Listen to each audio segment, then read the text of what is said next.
Hello, welcome back to this Tuts+ course on creating a WooCommerce store theme.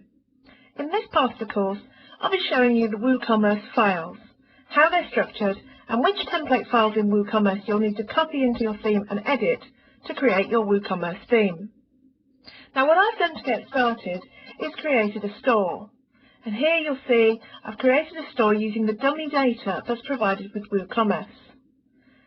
So there's t-shirts, there's music, there's a whole load of products on here which I can have a look at, see how the screens look, and then use to edit my theme.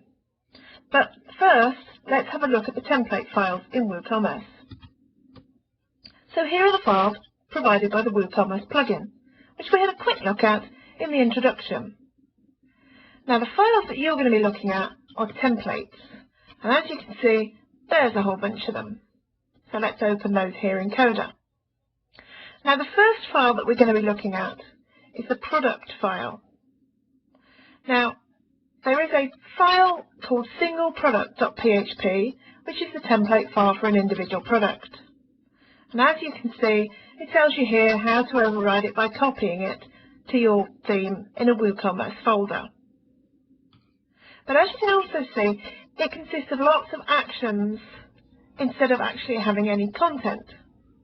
And that's because this template file includes a whole load of include files rather than having all the code in this file. So going back to our files, you can see here that there is a folder for single product.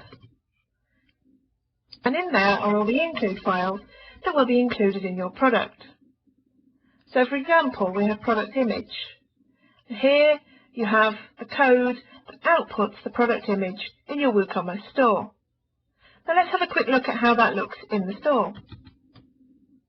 So here's a Happy Ninja t-shirt, and that's the page for that t-shirt. And as you can see, there are two images output here, and the size and the positioning is as dictated, partly by the template and partly by the styling. Now there'll be some stuff that we can change just using CSS, and we'll be doing a bit of that. But as well as making styling changes, there'll also be times when we want to actually change what's output and add new content. And there'll be two ways we'll be doing that. The first is to be writing functions that are attached into some of those hooks that are provided by WooCommerce, and the second will be to make a copy of a template, copy it into our theme in the correct structure, and edit that. Now let's go back to these files. So the other files that we'll be looking at are archive files, and here you've got archiveproduct.php. It just uses the standard naming convention used by any WordPress theme. Product is the post type, and archive is the type of file. So the archive product file, again, includes some actions, as well as some actual content. And here you can see the loop. The loop, again, consists of some functions, and also here it's using getTemplatePart to get the include file for the product. And if we have a look here, we'll see content product. So that's the actual loop that will be output. Again, you can see there are more actions in here. So it makes sense to take some time looking at the files that you're going to be editing and working out what the actions are and finding the functions that are attached to those actions, because those functions are what you might need to change. So that runs the loop for an individual product and displays product information. Let's go back again. So in the archive product page, this template is also used for the main shop page. Now let's have a quick look at that on the site.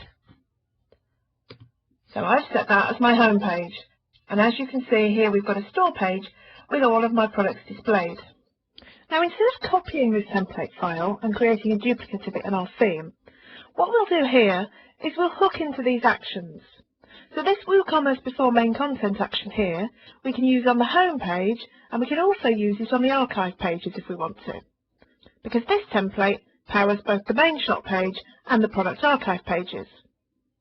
We'll also be using this WooCommerce archive description hook when we come to work on the archive pages.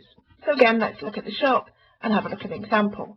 So here in clothing, it's using the same archive and displaying our clothes in the same way.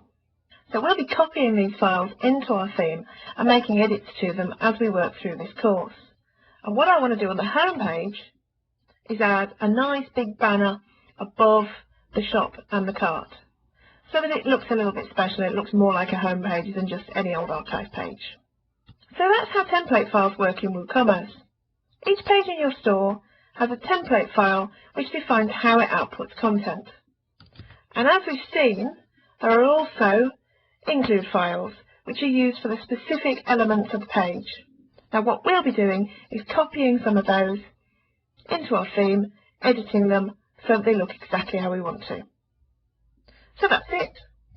So that's how template files work in WooCommerce. Each page on your site has a template file that corresponds to it, and within that template file, as we've seen, there are a number of action hooks and there are also a number of include files. In the next part of this course, what we'll do is have a look at the plan for the site and match up these template files to the pages that we want to edit. And that will give us the details of what we actually need to do to create our bespoke WooCommerce store theme.